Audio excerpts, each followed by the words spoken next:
number one question from all the product managers and everything. How has your journey been? 16 years.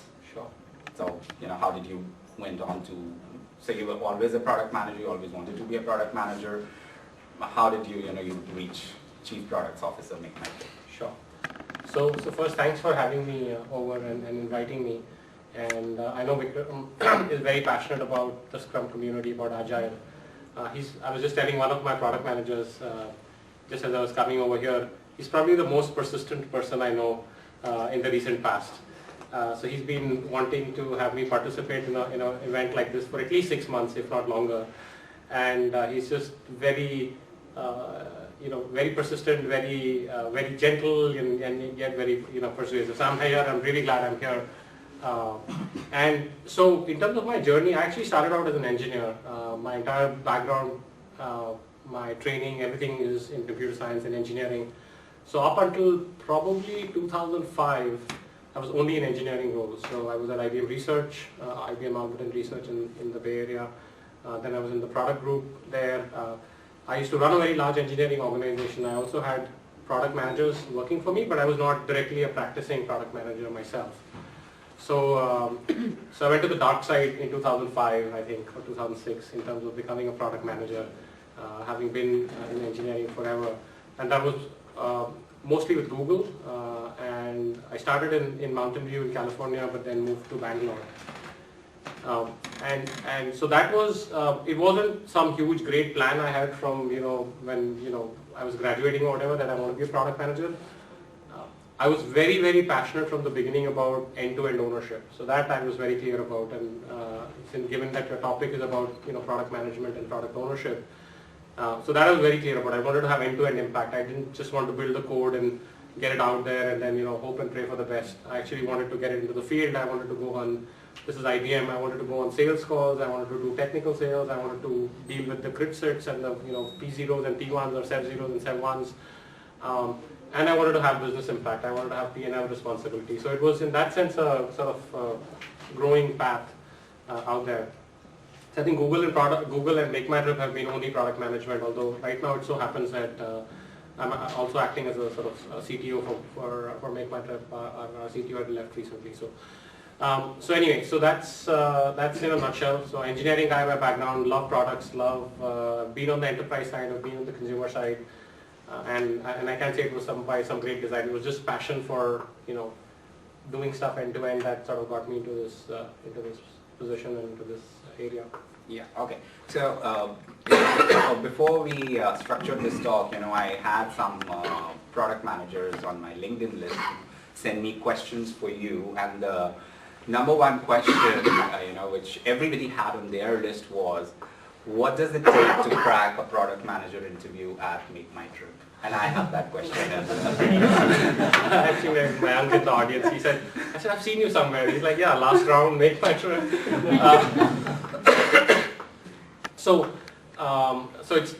there isn't any sort of secret formula, but I'll tell you what we were doing at Google and what we do at MakeMyTrip. So there's really 3 or 4 areas that we're looking at when we're hiring people. One is very, very, very strong analytical skills. So there's a lot of questions we ask on just basic analytics, and it's not just a typical math kind of question. It's just, as a product manager, you have to make a lot of assumptions, right? You have to make intelligent assumptions. You have to validate your ideas or the size of the market or the potential target audience or whatever. So we do a lot of what we call a typical tennis ball style questions. How many tennis balls are there within 10 miles or 10 kilometers of where we're sitting right now at CPO Labs, right? Or how many helicopters are in the vicinity of IGI airport within 100 kilometers. So it's completely random, ambiguous. It's not supposed to be a Mensa IQ test. It's how do you break that problem down. It's how do you make assumptions, how do you validate assumptions, etc., etc. And there's a whole class of questions of that sort. The second one is consumer insight. Okay? At least we are in a B2C business. Google was also largely a B2C company, it's a very small enterprise portion. So can you think from the mindset of a customer? Can you think from the mindset of a consumer? So why would a consumer need something, right? And what can MakeMyTrip do to help, or in the case of my previous employer, they do to help. and so forth. So we'll have a lot of questions around, classic example, I'm giving this away, especially when you're recording it, is how do you make a second-class bogie in a train better? Okay, it's somewhat random and depends on who you talk to. This question might be asked, or there might be 6 others.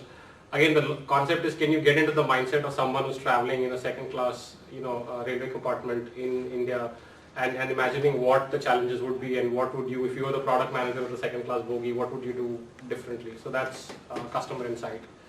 A third one is business sense. It's actually far more important than MakeMyTrip than it was the Google money is to make itself. MakeMyTrip, we have to work really hard to make money. So do you have business sense in terms of how do you convert from just engaged, excited users to paying users, right? And they're happy to pay for your product or to pay for your service. So there's a lot of stuff around just the business sense, at least at MakeMyTrip, right? And the last one is obviously culture fit. And I don't know if we're going to talk a lot about product ownership today, which is product manager is the role, as you all know, since many of you are practicing product managers, is by influence, right? So you're really the glue that binds everything together. So you have to work with the contracting team, you have to work with the supplier team, you have to work with an irate customer that is stuck at a hotel in Nainital because they got bumped by the hotelier because he hadn't updated inventory, and you have to deal with that. You have to do the P&L review with the board, or at least with the leadership team, with Deep, who's my boss. So there is no safety net, right? I mean, the buck stops with you, and therefore you have to, for example, one of my product managers looks at rail, and dealing with the Indian government has its own unique set of challenges, right? And at a technology level it has challenges, at a relationship level it has different kind of challenges. But it stops with him. I can't, IRCTC is now rolling out, some new changes which will make it very dramatically different in the next 2-3 weeks. So he's sitting there figuring out, okay, how are MakeMyTrip customers going to deal with that, right?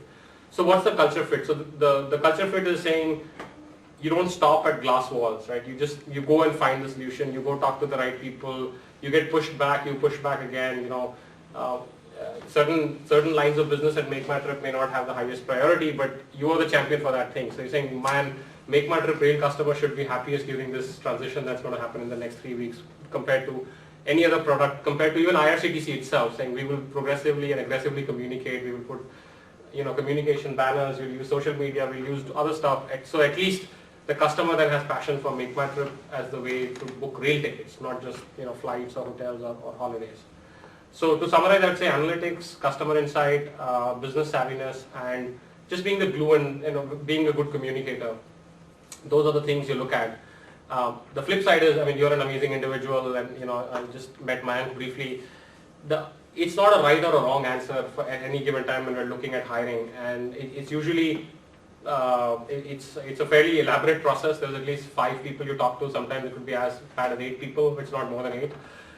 Therefore, we collectively actually meet, at least for product manager hires, because they're so critical. We actually meet and do a debrief after everyone's interviewed, and we actually list down pros, cons. This is an area might fit in that role, might not fit in this role. So it ends up, it's not completely by committee, but it's 80% by committee. So if people feel comfortable, like this guy belongs or this gal belongs, that's kind of how it goes. So it's not really a right or wrong. So hopefully that's helpful. Yeah, it's interesting because in the first part of your questions, a lot of notepads came out and a lot of questions noted down. Sure. Okay, so last question from my side, and before that, we open it to the audience. So you briefly touched about the fact that there is end-to-end product ownership in a product manager role at MakeMyTrip. Right. Okay, so and a lot of companies these days, are debating, and a lot of forums, especially in Scrum, are debating that whether a product manager should come from sort of a marketing and sales background, or should he come from a technology background, or should have a mix of both, which is going to be very, very rare individual. Sure. So, what's your take on that? So it actually depends on the business you're in. Honestly. So, I would say for the kinds of businesses I've been involved in, they've been very technologically driven, right? So whether it was IBM or Google or for that matter MakeMyTrip, in the end you end up spending a lot of time with engineering and with technology, and therefore having a deep understanding of how stuff works and being a builder, if I may, is really, really important. I personally don't have an MBA. I hire a lot of people with MBAs, and I've hired people with MBAs from all kinds of top schools around the world.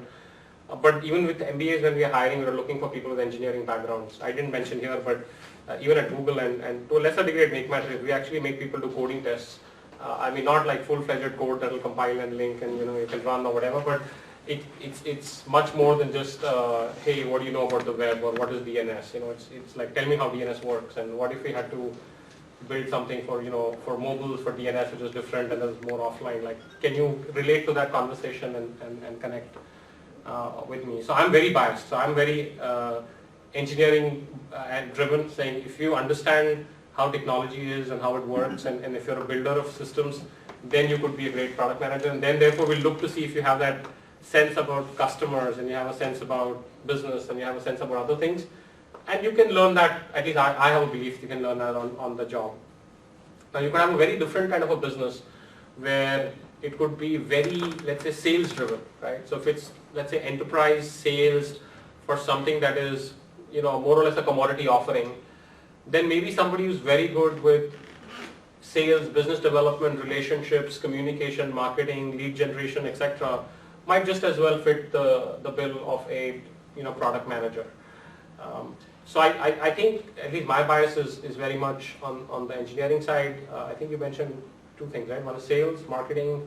But no matter what, if you're a product owner, I would definitely have somebody who has passion to build stuff like that. I mean, it could be that it's not engineering, right? But they're great with building cars and Lego blocks and whatever else. But it's because in the end you're building stuff that you're shipping out, and the people that you'll be working with need to see that connect and that passion. Okay. So I said last question, but I have one more. Sure. Okay, so because it just flowed from the question you were answering. So we've talked about MakeMyTrip, and I think because there are no authoritative sources of information on the web about the Google work culture, other than very few. So depending on how much you are ready to dive with, how does product management work at Google? And I know that it's a big company, so it will be probably different at different segments. But generally, if you could give an over idea of how it works at Google, and also a second question that how is it that they are very good at monetizing for search-related products and ads related to search, but Google has not been really very good at innovating in other areas. That's a tough question, and of course I don't work there anymore, so it's probably perfectly inappropriate.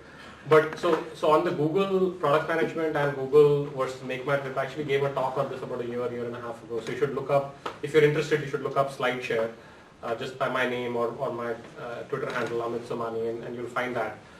I think Google was very unique and very different. The one big thing that was different was, and it's widely talked about, but it's hard to imagine how deeply it's practiced, is just focus on the user. Everybody says it, but literally you would be in the middle of a meeting arguing, fighting, this will happen, that will happen, this click rate will go down, long clicks will go up, and somebody will say, but is it the right thing for the user? Like a random person will say that, and you go, okay, I think, yeah, this is the right thing for the user, so we're going to do it. Like, I don't care what happens. Like I said, it's far harder to do that when you don't have a model that's kind of, generating crazy amounts of cash by itself, right?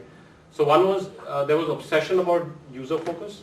The second was, and I think this came from the founders, was if you're a product manager on the consumer side and your product couldn't get to like 1 million users active, it was deemed to be a failure, right?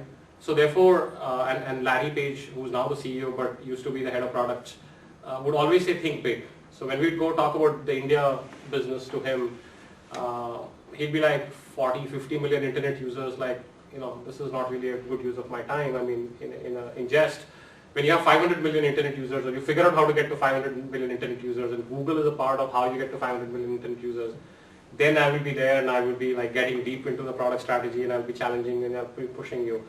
So you're always forced to really, really think big and think. So that's another one that I can kind of contrast.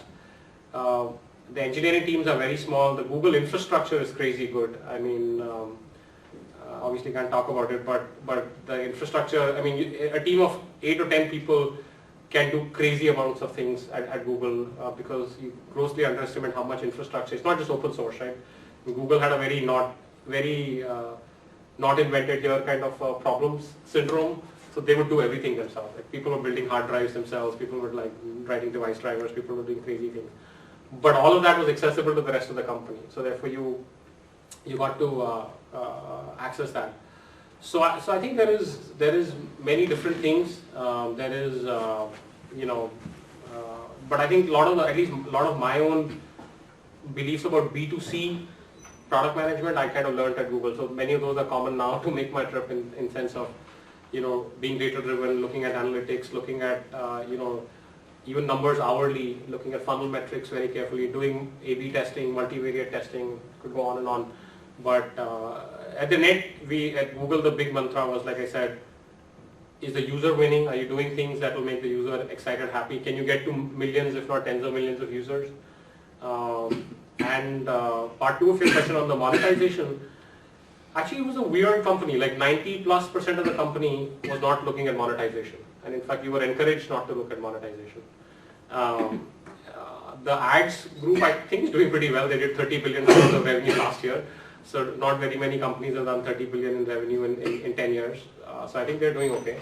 I'm sure they could do better, but and I think getting some competition from other parts of the valley and the world will only help, not hurt. So yeah. So the monetization, as I said, the monetization is fine. In terms of innovation, I think it's hard to say that Google hasn't innovated after search and ads, right? I would say that because the bar is so high, so like if you look at Google Wave, or for that matter even Google Buzz, or Android would be a better example, or Chrome. Chrome has now 25, 27, 30% market share in some countries in the world from 0%, right? Chrome OS, which they've launched, Chromebooks that they're launching now. These are things that were all completely homegrown. Android wasn't. They acquired the company, but it was a very young startup that was acquired, and now it has 40% market share on Android. So I don't know of any company other than Apple that has done it with that high a success rate. So I would probably put Google a close second. Far better than almost any other company I know in the tech space that has done it sort of repeatedly.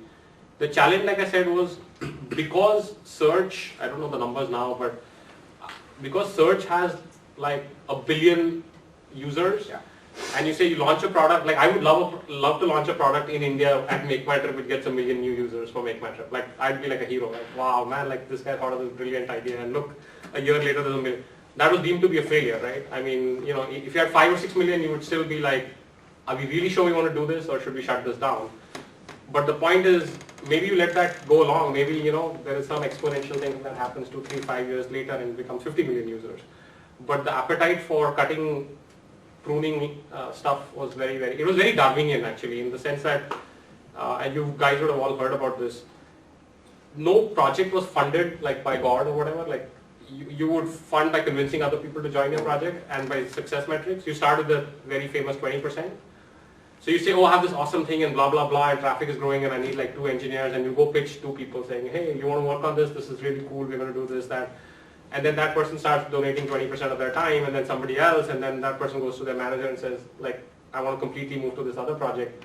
And before you know it, you have like 15 people or 20 people or 30 people. And then somebody will wake up in the management team and say, oh yeah, that one, like we should give them another 50 people, right? And another petabyte of storage and another 10,000 cores of servers, and like let them do interesting things. So in that sense, the innovation would kind of bubble up sort of very organically, very Darwinianly, whatever, in a very Darwinian fashion inside the company. It was not, Android probably is an example. Google Plus may have been a little top down, but I think most of the other stuff is very organic. So I wouldn't say, I disagree that it is not produced stuff. It's hard to match. So I don't know very many, I mean, except Apple, if you just ignore that there is an Apple-less universe, right? I don't know any company that has produced that same, you look at Microsoft, you look at IBM, you look at, so many companies, right? Nobody's produced that same magnitude of $10 billion wonders, right? I mean, Windows is probably a tens of billions of dollars business. Office is tens of billions of dollars. That's it, right? I mean, Xbox maybe $1 billion, something else maybe $1 billion. So it's very hard to get it of that same magnitude later. So I think they have. I mean, with Android and with to some degree YouTube, with Chrome OS, these could be $10 billion businesses. Mobile ads could be $10 billion business. So it's not over yet.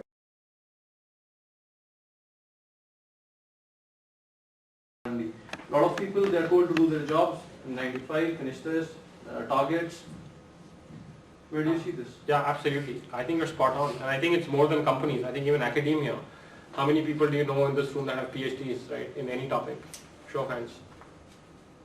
Right? I mean, this is before you went to your company, wherever you're working at, right? So I do think that's a challenge, and I do think at least the technology and perhaps even the internet ecosystem in India is very business and targets and tactically driven and so forth, right? So I think that's a bit of a challenge.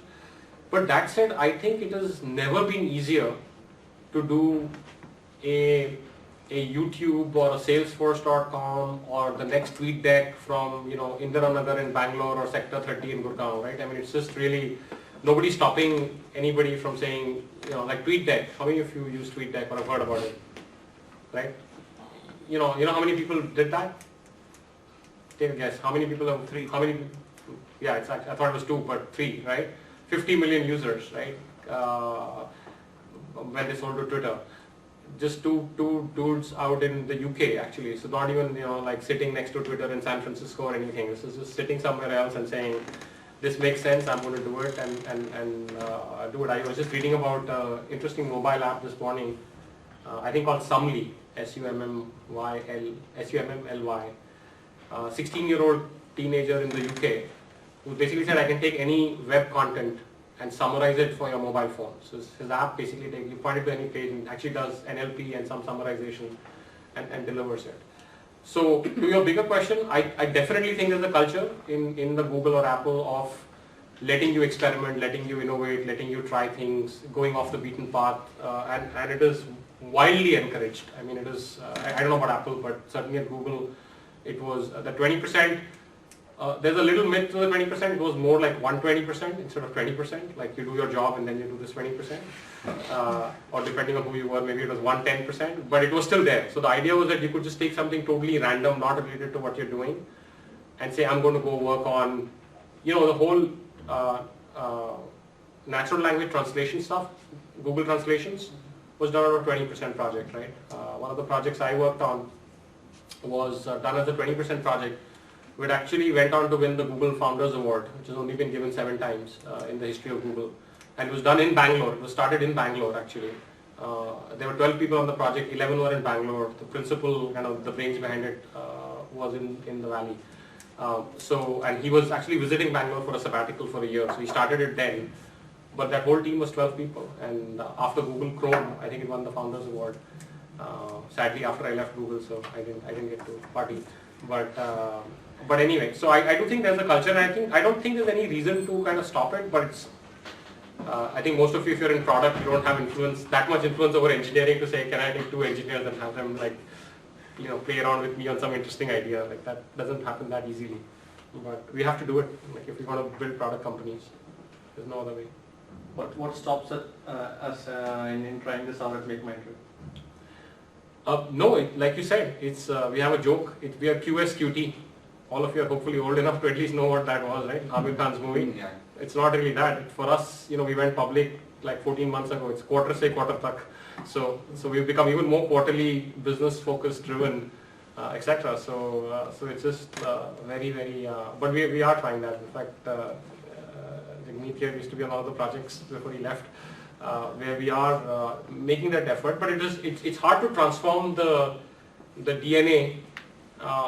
Of a company and a culture suddenly, right? Because you have to, see that payoff, both for the people that are working on it and for the leadership and for the board, because you're just used to a certain model of working. And you can't, at least at a certain stage, you can't miss on your business commitments and deliverables. Right? Very few people are like Jeff Bezos, who says, I don't care if I lose money for 7 years. Right? Like, I don't give a shit about Wall Street. I'm just, I don't give a damn about Wall Street, whatever, right? I'll do what the right thing is to do, and I'll and even now, if you, I don't know if you read Amazon's letter to the shareholders that he writes, right? You guys must do that. It's just awesome. Just read the letter he writes to the shareholders. It's like about, oh, we tried Byzantine equations for this, and we tried this kind of linear regression for that in the annual letter to the shareholders in 2010, right? 2011. This is not but that's the same kind of letter that he used to write 6 years ago, and all of them are published on the web. So I think we should try it, and I think we are, but I can't say that we're making some great, like, wild progress, but you have to, the earlier you put it into the DNA of the, I don't know what company you work for, but the earlier you put into the DNA, like, this is what we also naturally, organically always do, the easier it becomes to then keep trying it. Anyone else? Question? Yeah, I have a question. So, since 2005 you've been into product managing. So how do you see a role of a product manager evolving in Scrum throughout these years? I mean, what he was doing, and now what is a new thing that he has to do and help the team as well? Sure. So I'm not a formal Scrum practitioner. You guys are the experts here, and you have the Scrum Meet. But what I can tell you is, I think the principles that we follow are, from best I can tell, very much like Scrum, very much like Agile. So I think what is changing, and I'll pardon myself for being very focused on B2C, because that's kind of what I've been doing for a while. The iteration cycles and the attention spans are getting smaller and smaller, right? So that is one huge difference. So it used to be this big deal thing when you said, I went from a 9-month dev cycle, or an IBM, I've been as an engineering director on 18-month dev cycles, right? I mean, not very long, I'm not that old, right?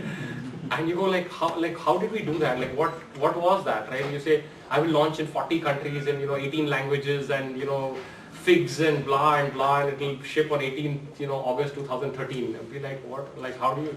I can't even look beyond Friday, right?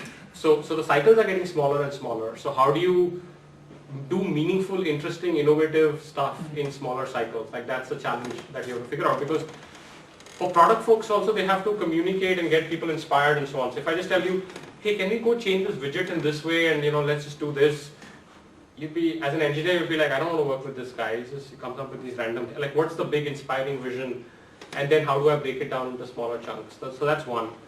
The second, which is, I think experimentation has become so extraordinarily crazy and important. And again, my bias will show from my background.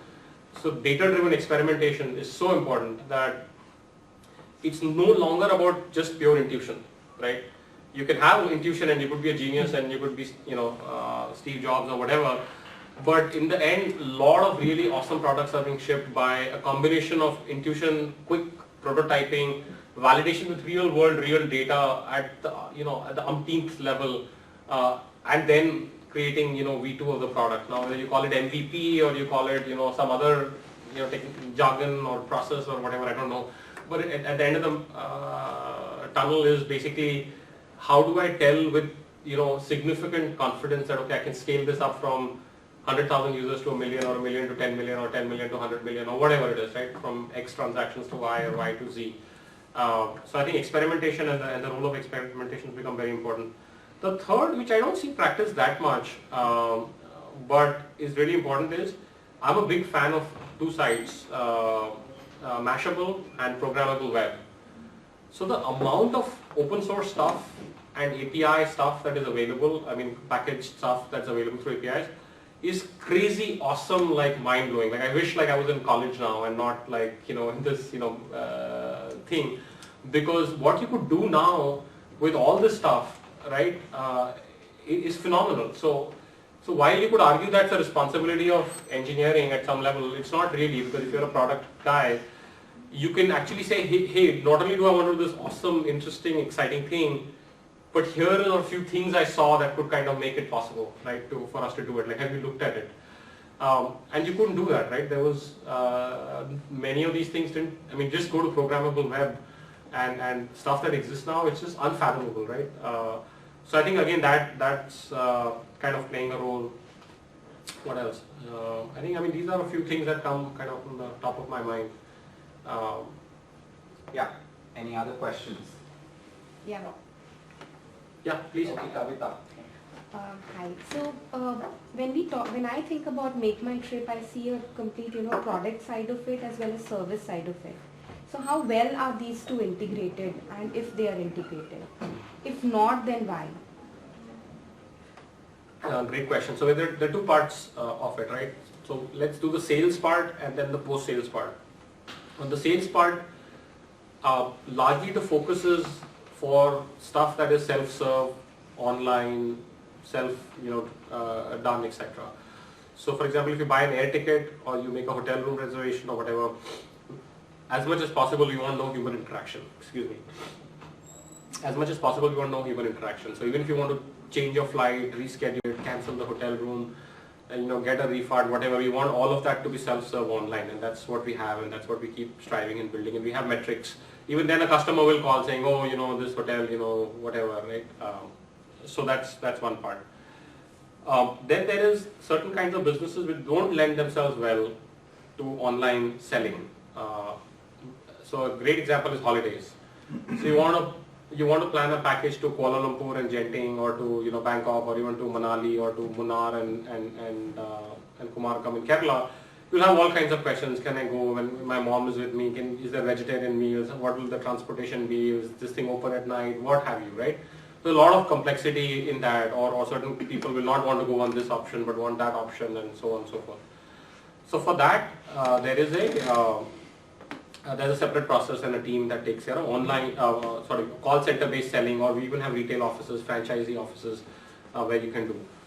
But the question you asked about services, which is post sales, what happens?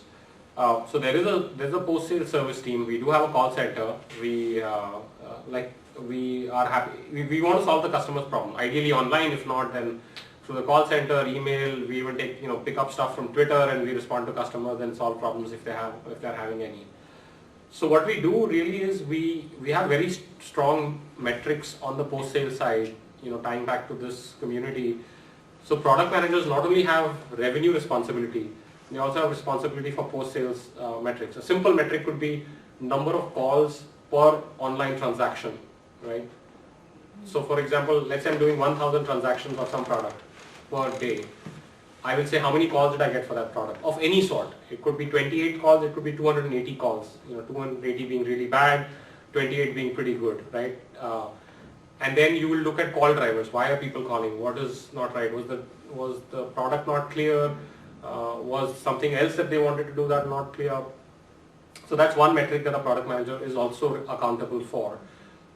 Admittedly, revenue and sales and conversions comes first. It's just the way of the structure. But then you say what's the call drivers and so on. There's a whole team that looks at it, for whom the call drivers are the first thing. And the last thing is that we actually measure net promoter score. How many of you know what a net promoter score is? Okay, one person in the back. So I'll quickly explain what that is. So what a net promoter score is, we constantly every week poll real customers that have bought from us and who have experienced the product. It's not our product, we are an intermediary, but they may have bought a hotel or a flight or a holiday or a package or whatever. We'll say, how was your trip? Was it as planned? Did you have a problem? Blah, blah, blah. And uniquely MakeMyTrip's role in the trip. And we ask them to rate us on a scale of 0 to 10. 9 and 10 being awesome, mind-blowing, I will recommend you to my friends and family and buy from you again. 7 and 8 being, in our terminology, neutral, and 0 to 6 being what we think of as people that are not fans, if not quite hate us, right? So 0 to 6 is people that are not fans. And then we compute a simple mathematical number which says number of promoters, which is 9 and 10, less number of detractors, 0 to 6, divided by total population, right? And we actually get a number. Number is obviously between 0 and 100. And we actually look at that number and not only compare it inside of the travel industry or online travel in India, but we compare it to companies abroad. We'll even compare it aspirationally to a Nike or an Apple or whatever. And of course the gap is obviously there, but we look at that, and the product manager also has a net promoter score, which gets published to the entire leadership team and the entire product management team every week for every product. Saying for bus, the net promoter score is this, for rails, the bus promoter score is, the net promoter score is this, for flights, the net promoter score is this, for holidays, the net promoter score is this. And then of course like Andy Grove says, once you start measuring anything, then you start optimizing it. So say, oh, my net promoter score is only, whatever X, I need to make it, 1.5X. Because and then what do I need to do? Then you look at what the customer has said, the pain points, or you call customers, or you do more surveys, or you do whatever, and you try to make it better. So I would say that it is to some degree integrated, but there's always more to do. I mean, it's a consumer business, it's a services business, it's not a pure product. Like I bought a bottle of water and I'm done. And travel is such an experiential product. Just one little experience could change everything. Like I could come in and not get a drink of water and I might feel like, oh my god, like my throat is parched, I have a cough and a cold, like this is terrible, right? And this has nothing to do with Scrum Masters India or Xavier or anybody. It's just like my throat was parched and I just wanted water. But we could do more. What's the conversion rate on MakeMyTrip? Can't talk about that. I have heard that it is the 90% of the users, they just come and they browse and they actually do not do any transaction. Is that true? Is that high? Yeah, absolutely. It's not at all surprising for it to be that high. So if you look at whatever little conversion data that is on the web, yeah. For other companies as well, you yeah. can look up conversion data for, I think Expedia has some data in the US, which is very applicable. I think some of the other ones like Groupon and others are even lesser. So, because it is not a it is an involved purchase process, right? It is not a pure transactionable thing like I said, I bought a bottle of water or a pen. So there's a lot of stuff that happens. Plus, Indian consumers in particular are very, very shopping savvy. So they will go look here, look there. I mean, for that matter, consumers anywhere, but certainly in India, they're very, very savvy, right? So then that plays into the discussion. Then you have other people you collaborate with to make a decision. So I might want to talk to my spouse, or I might want to talk to my brother or my dad, saying, hey, let's all go for Christmas to blah. What do you think about this? I'll mail them the link. They'll look at it. They'll say, nahi yaar, yahan pe sasta tha. Ye MakeMyTrip se kyun le rahe ho? I work here. Sorry. So there's just so many complexities that it's not at all uncommon to have far more lookers than bookers, and that is the primary metric for product management. So the one metric, if I had to pick, which would be improving conversion, right? So more bookers, fewer lookers. Yes, gentlemen there. Actually, it'll help me if you tell me a little bit, or at least an affiliation or your company name or your role. So I My have some name is idea. Vikas. I'm not working right now, but I have a sales background as well, and I worked for an IT company for 9 years. Okay. So my question is a bit sales and marketing related. Sure. Like when you're talking about Google and you're talking about the requisite skills which you look for a project manager, you talked about consumer orientation and user. So my question is that when you look at your product strategy, and you talked about it most of the time bottoms up. So first is that as I have read and understood is that there has to be strong need. Okay. So what is the role of the research in sort of developing product, plus other aspects of product management, in positioning the product and having a perception? So what is the perception I want to have about MakeMyTrip? How does that drive the role of the product and the services in your organization and generally in product management? So it varies, from company to company, and at MakeMyTrip, I would say that we are very driven by we will not build a product because of customer perception, right? So if let's say, just for the sake of discussion, some competitor goes and launches product X and like 5 other people talk about it, like it doesn't blip, it doesn't matter, it doesn't bother us, whatever, we don't look at that. However, if customers tell us ourselves saying that, hey, you're already doing flights, typically with a flight I need a car transfer because I'm landing at an airport or I need to go from my home to the airport, why don't you add a car transfer to your flights? Or if we have that idea or research or intuition to say, wouldn't it be great if we could attach, when you're doing flight tickets, and we're the largest provider of flight tickets in India, to attach a car, that's when it becomes like we start working with marketing or research or external research or guerrilla, customer testing or whatever, and call up people, start talking to them, etc., and then using that to drive it. We don't, as a culture, do grand, large scale, let's do 20,000 people research with, Nielsen or VisiSense or IMRB or whatever and say, what is it that the Indian customer is missing in travel? We're like, talk to your own customers. If you're a product manager, talk to customers. If you're a marketing person, talk to customers. The leadership team, we all talk to customers all the time, and use that to at least have hypothesis. Then you can, on a hypothesis, we might engage with somebody to say, I have this hypothesis. Can you now go and do some more serious, research or whatever, and validate or invalidate this set of hypothesis, right? So in that sense, we're not a very research driven, like we don't expect for research to come and tell us or marketing to come and tell product like, hey, why don't you build this because I did this research and that's what customers told me, like whatever. It doesn't it doesn't work like that. Yes. So I want to know that you said Google was obsessively user focused. What makes it hard for you or companies in India to be obsessively user focused? You have to have very, very long range thinking, and you have to have deep pockets. And you have to be very successful. Sorry, it's like sounding like Yoda.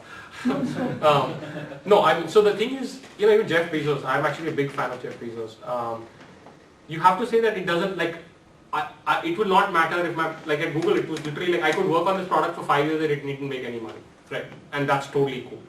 So when you're in that mindset, you will not do very tactical, myopic, this month, this quarter, this Friday kind of stuff. You will just say like, let me just do it. Like, I don't know how many of you saw Google Wave. I mean, it was at a technical level, it was a marvel, right? I mean, at a product level, it was like, wow. I mean, it bombed, so it bombed, right? I mean, it didn't connect with customers, or it was maybe too ahead of its time or whatever.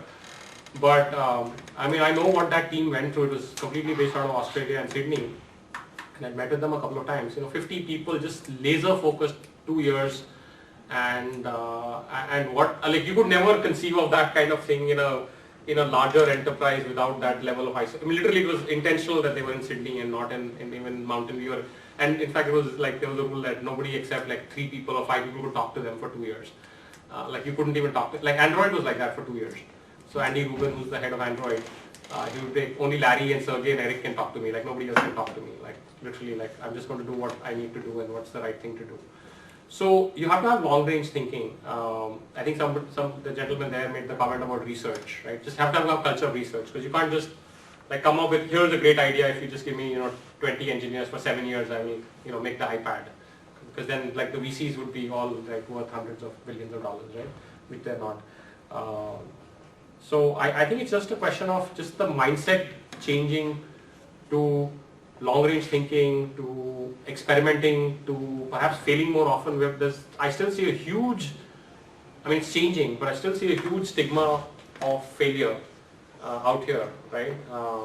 It's crazy, it's just unbelievable.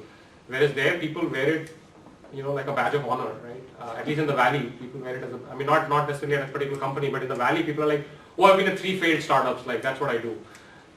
And then people are like, okay, it's like a Las Vegas slot machine, like the next time it's going to be $100 million. So like this is the guy, because he's learned everything about what not to do. Therefore, hopefully this time he will do what needs to be done. And people have, here it is like, even when I'm moving from Google to MakeMyTrip, my mom is still not convinced why I moved to MakeMyTrip. She's like, what? Like, who does that? Google, like, stay at Google, right? And we're like, okay. But I think we have to try an idea, and I do see uniquely in the last, I would say 6-9 months, that I see a lot more people coming up with technical ideas, like young entrepreneurs, or 26-year-old, 23-year-old. They'll be like, here's my idea, let me show you a prototype this weekend, whatever, on Skype. And you're like, wow, I mean, this person's at least thinking a little, like, he's not thinking like, how do I do, car tickets on the web? Because, MakeMyTrip did flights and nobody's doing cars, so let me do cars. And there's like 8 companies doing cars before you start your next company. So, so I think we have to try. Okay, so before we take Yeah. that question, one question which again a lot of product managers have and other professionals sent on LinkedIn is, interesting question. That does India's family value system come in the way of innovation and professional excellence? And you'll actually get more startups if you had more broken families than if you had more close-knit families. Because then your parents and families would have more say in your career and everything, and so you'll be thinking more about money and how the bills are paid and everything rather than following your passion or dreams. I'm not touching that one. Just adding, changing his question to a certain extent, it's not the family values it's the socio-economical structure in our system. Right from the beginning, I've heard that people, probably a 15-year-old outside, maybe in US or in Europe, they can try out different things, but here the economic culture is something like this. If you don't get 90%, you won't get admission into a good graduate college, or you won't get into the IITs. And if you don't get into the IITs or into good college graduates, then I don't know what you will do. So that's something which comes up from almost everywhere. You can talk it in anywhere. Absolutely. That's something which drives this whole system. Yeah, so I'll not answer either of those questions, but I'll just share my sort of general kind of views. So I actually think Indian parents are fairly entrepreneurial, right? Generally, because in life you have to be entrepreneurial here to just survive, right? So I do think, when you have to send your kid at the age of 16 to a college or something, or at the age of 20 or 21 to, let's say abroad for a master's or PhD, in some sense it's a risk, right? You don't know anything about the culture, don't know anything about the environment, whatever, and people still kind of do it. So I don't think there's anything fundamental or inherent in like that stuff. I think it also depends on success and role models, right? So when you see successes, right? I recently met this guy, Pallav, who's the founder and CEO of Fusion Charts. How many of you know Fusion Charts? Maybe some? Wow. One of the more successful product companies out of India. So he's an entrepreneur based out of Calcutta, of all places. And he started his company when he was 17, and he's 28 now. And he's absolutely a delight to meet and a prolific guy, right? And he started when he was 17, and he's just like, I'm not going to do this job thing like that. So while he was doing college, he was doing this company, and the company is crazy successful. Like they have customers in like 30 countries, and he has a team of like 100 people, and and whatever. So I think it's just successes, right? So like the fact that 90% of the people in this room don't, and actually it's not like I knew about Fusion Charts. I didn't know that the guy who started it when he was 17 in Calcutta and was in Calcutta for the last 11 years. He's just moved to Bangalore because he can't hire people in Calcutta anymore. I think he's hired all the engineers he could hire in Calcutta. So that's like a great story. But if you're a 17-year-old and you listen to Pallav's story, you're going to be like, I don't want to be like Amit and MakeMyTrip and blah blah blah, right? Let me like do my own thing, and I can hack and I can program and I can use Mashable and programmable web and all these other APIs, and I can come up with some cool stuff, right? So I think it's going to happen. I just think it takes some time. I think somebody here asked the question about product companies, right? Just the more product companies we get, because they are inherently scalable, like the more you'll see people wanting to do this. I actually think if you look at certain colleges, this is just a complete hunch, like IIT Delhi circa 2001 to 2003 or 4, like in those 3 years, people that have graduated, like the number of companies that are in the Indian internet B2C space that have been started by people that graduated between 2001 and 2004 at IIT Delhi is crazy. You literally, like, I think it's, Snapdeal, Flipkart, Chuckpark, Urban Touch, like I know 10 of these founders, right? And they were all at that time and pretty successful, right? So I think it's just like now we've done that, like all the IITD guys, if you go talk to anybody at IIT Delhi now, they're only talking to you about like, I have this idea, I want to pitch you, like, can you, like, will you invest money in me if I have this idea? So the mindset, like, they're not talking about like, how do I get into a job into, Google or Amazon or MakeMyTrip. They're like, I have this idea, like I need venture capital or I need angel money, like, will you put money? So I think it will take time. I don't know how long, hopefully sooner for all of us, but it will take some time. I'd just like to add to this. I think now with globalization and with this app markets and all these things, the opportunities are humongous. Okay, 5 to 10 years down the line, if I say I'm going to go to Mumbai and going to work there and find a job, okay, it was vague what I'm going to do. Today at home I can Google search and I can see what I'm going to get now. Similarly, I can make an application within a month's time and deploy it in markets and get million hits. So I think the opportunities are there now, and hence the success stories of guys which have 23 years or 26 years, they're making applications. And I belong to a batch of mates where half of them are entrepreneurs right now. And the simple thing that they have is that if I start early, okay, I'm just going to lose few lakhs. That's okay with me. I'm already being supported in my family. They'll support me for 2-3 years more. So I think that's happening now, and I think that's good. Yeah, I think. And to be an entrepreneur, you have to be slightly crazy. Yeah? Yes, a little more. Yes, crazy. Absolutely. Bye. You had a question? Yeah. Yes, this is more of a question for product owners and how you actually use product owners. Like product owners, they have the single ringable neck, and typically they have the depth of the particular domain as well as the breadth for the particular domain.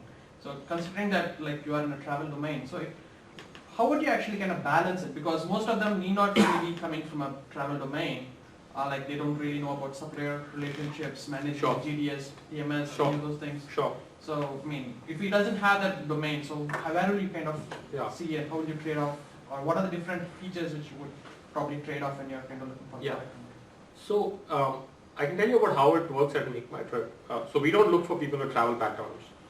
It's hard enough to find people even otherwise. So if you say I want travel background and consumer insight, strategic, analytical, engineering background, passion for products, good luck hiring. Right? So I lose more hair. That's my metric for everything. Like how much hair do I lose? So as it turns out, there are people who are domain specialists who are in MakeMyTrip who know even this. It's scary when you ride with some of these people on trips or offsites or business trips. They'll be like, this plane, like if it doesn't crash in the first 10 minutes, like it won't crash or whatever. It'll be like this kind of engine was introduced in 1983 and blah. And this when Amadeus launched this in 1995, this happened, or whatever in 2005 this happened, and so on. So there are people who are that. Those are not the product managers. Okay.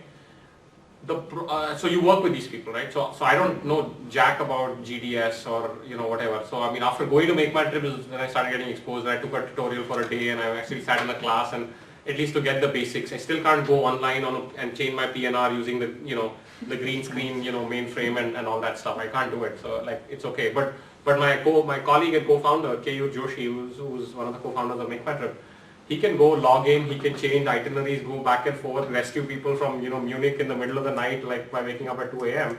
So I work with him. Like so, if I have some crazy new idea on how to do flight search, I spend a lot of time with K.U. or with other people like that, and say, hey, here's the thought.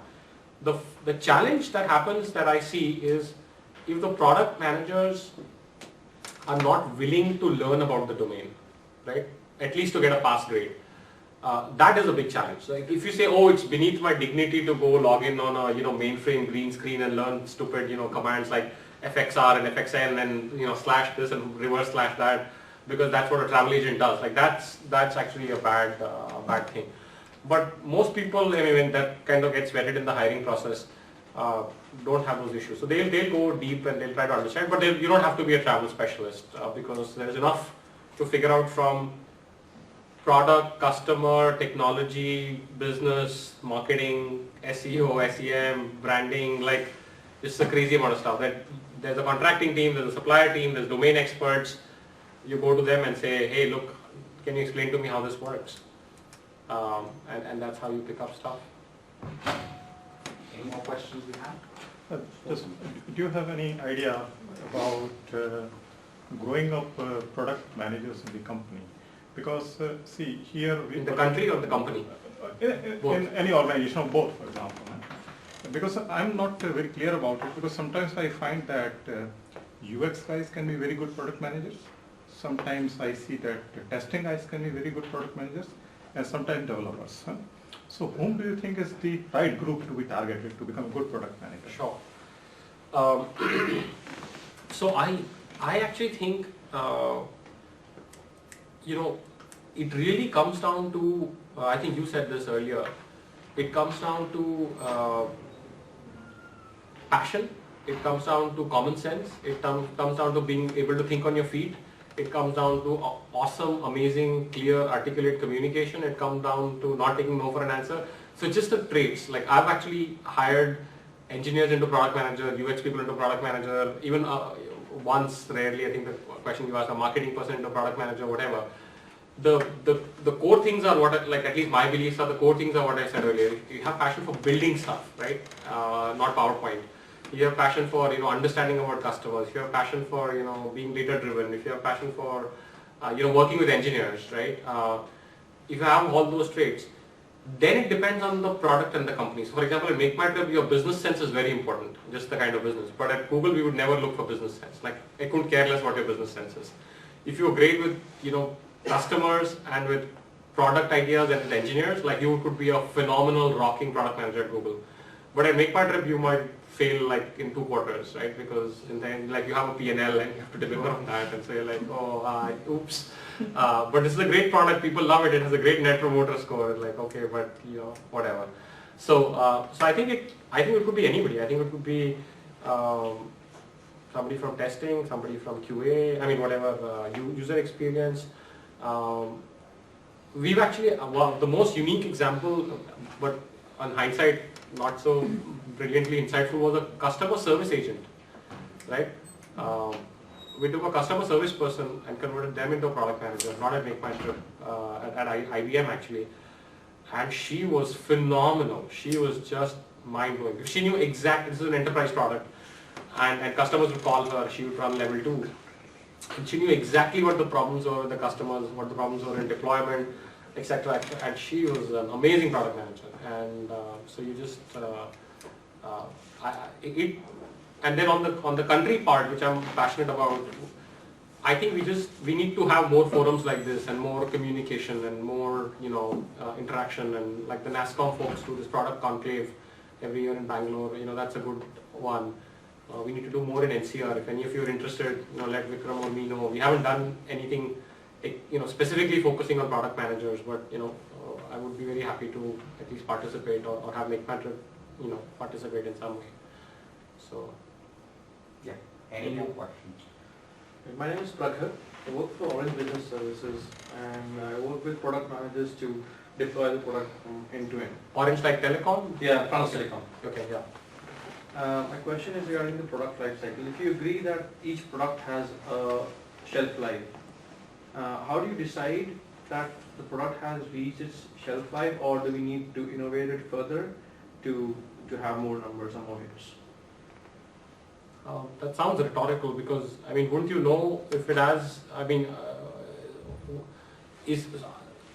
so if either the market is growing and you continue to get market share, or it's saturated and you're stealing share from other competitors. So eventually, if your numbers are plateaued and not growing or even declining, wouldn't you know? Like maybe I'm missing the question. Maybe it's not being sold well. Maybe it needs some kind of an innovation. I see. Yeah, that's a hard one to figure out, and I think even for startups it's a hard one to figure out. Is there a market or not? Like should I abandon it? Yes. I don't have any kind of magic formula. The one magic formula that works for me always, and it's again a very one-on-one common sense kind of a thing, is talk to a lot of people, right? It is just amazing how that works. Even for new ideas, right? Just talk to 200 people, and they will be of different, ilks, and sometimes you even talk to competitors, right? I mean, I met a ClearTrip product manager the other day at a conference. A long half-an-hour chat with him, not about deep secrets or MakeMyTrip or ClearTrip. We're just chatting, right? What do you think? What's happening? What do I think? What's happening? And so you just talk to a lot of people. It's not like he'll go and steal that idea and immediately like next day I'll see it on the ClearTrip site. Whatever. It doesn't. I mean, if he did that, I'd be flattered.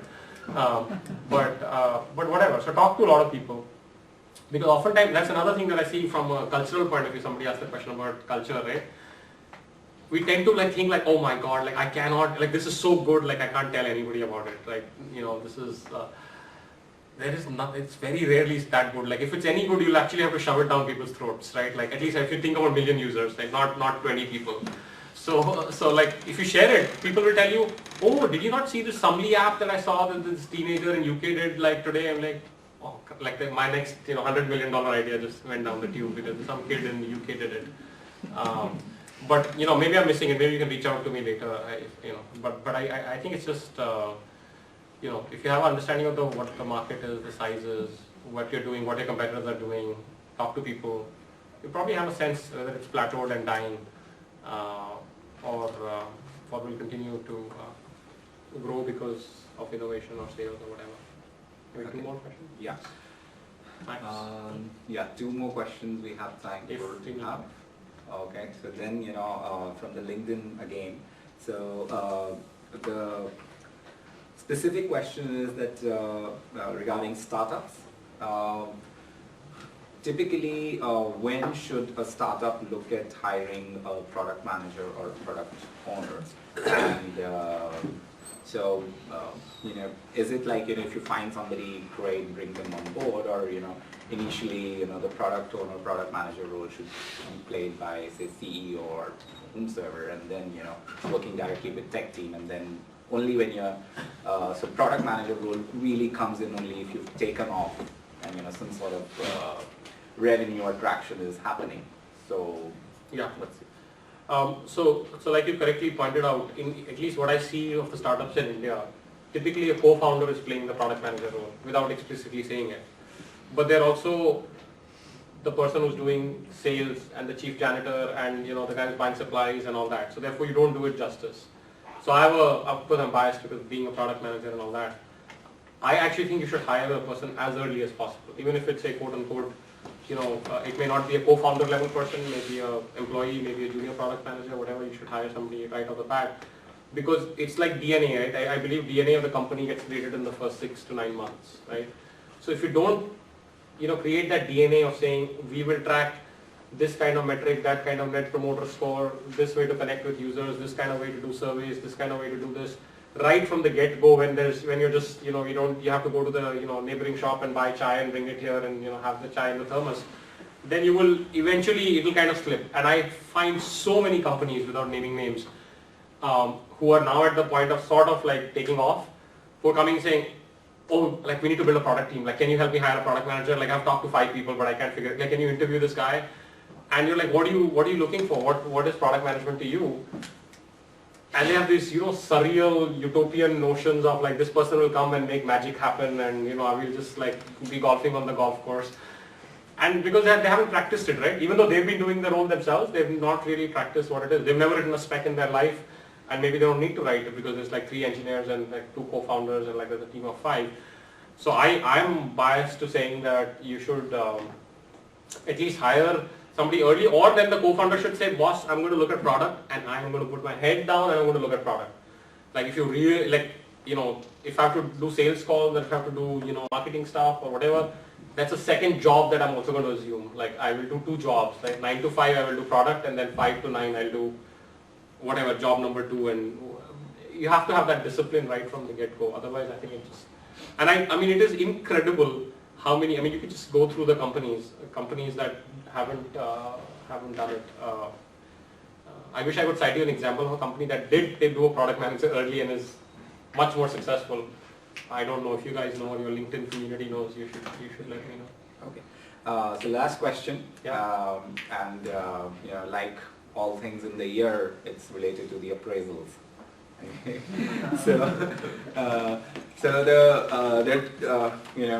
Related, but questions on that. So number one is that most organizations would entrust a significant amount of business ownership or business success with product management or product owners, depending on what it's being called, but they won't give them sort of a responsibility, or they don't have the power to say so and so on. So as you rightly pointed out that your influence counts and so on, that a lot of standard questions on HR forums and so on while I was researching were that product managers at the end of the appraisals or during the appraisal cycle will come, this didn't get done because I didn't have the authority to get it done. Or if only I had more responsibility, or if the team backed me more, or if the founders backed me more, or management backed me more, I would have got this done, and my ideas never got implemented. Engineering team was too preoccupied, they were too slow and everything, and sales team didn't close enough leads and everything. So how would you address this sort of a review? So like I said, probably not the ideal product manager to have somebody in that kind of a persona, because if you are an ideal product manager, you would be constantly setting expectations, prioritizing, pruning, etc. So at some point it becomes obvious, and if you do it a la Agile or Scrum or whatever, I mean, it could be to the granularity of a day, if not shorter, to say, hey, look, this is what will get done this quarter with what we've got, in the pipeline, and therefore you communicate and you over-communicate and you set the expectation, and then you kind of go for it. And so what will, and there's never enough engineering, and engineering is never fast enough, and there's, and then I'm sure they will be like, oh, this guy doesn't know what he wants. One day he wants this, next day he wants that, third day the mock has changed completely, whatever, right? So I mean, there's a flip side of this argument as well. So I would say that I think it's pretty, straightforward really, which is that, you were saying one of the things, for example, that we used to practice at Google that was phenomenal, and to some degree we do that at MakeMyTrip, is anytime you launch a product, before you launch it, you predict what will happen for the next month. You actually predict 1 day, 10 days, 30 days, right? Like end of business tomorrow, this is what will happen. We just did a launch. End of 10 days, this is what will happen. End of 30 days, this is what will happen, right? And so therefore that creates a level of both expectation and accountability, and saying I'm confident enough about my product and my approach to back that what I'm saying will happen. If you're launching a really lousy product and didn't have any engineering support and is replete with bugs and doesn't have a great experience and it's not pixel perfect, then you'll say like, hey, 1, 10, 15 days doesn't matter, it's all going to be flat, there's going to be nothing because we like kind of did nothing. And there's no like, you won't wake up at the end of the calendar year or fiscal year and say, look, I told you in January this is December and like this is not happening. You would know in January it's not happening, you would know again in February it's not happening, you would know in March it's not happening. So I think just setting clear expectations for yourself, like for your own satisfaction, and for the management team, let alone HR. I mean, HR has nothing to do with this. And then kind of following. And plus, for a lot of, at least B2C kind of businesses, it's very unambiguous actually, and there are very scientific ways of measuring. I mean, beyond even conversion, which is just completely black and white. But there are very scientific ways of measuring, right? Like net promoter score, like surveys, like user feedback, and people are very happy to give feedback. So I think you can fairly easily kind of do this. So I have one just thing that I wanted to add, which you asked me on email, but you didn't ask here, but I'll just share it. And then many of these may be common. You asked me about the books that I would recommend. Yes. So I'll just share that anyway, because I spent some time scribbling it down, so I don't might as well share it. Write it down. And many of these you would have probably heard or used or whatever. So the design of everyday things, again this is like a little B2C focus, the design of everyday things by Don Norman. It's a phenomenal, it's a little academic perhaps, but it's a phenomenal read. Don't Make Me Think, this is by Steve Krug. This is about usability on the web. It is just a delight. I mean, you can read that book in 2 hours, but you will keep reading it like every 6 months. 4 Steps to Epiphany, which I think probably gets practiced quite a bit. Running Lean by Ash Maurya. So this is 4 Steps to Epiphany, Steve Blank, I think. Yes. Running Lean is Ash Maurya. And then the one that Marty Kagan has written, right? Inspired, Building Products That Customers Love. So these are some that I just kind of jotted down are some of my favorite books. There's many, but these are some of my favorite ones that I've liked. Yeah. This is a small gift from Scrum India. Thank you. And again, thank you for coming.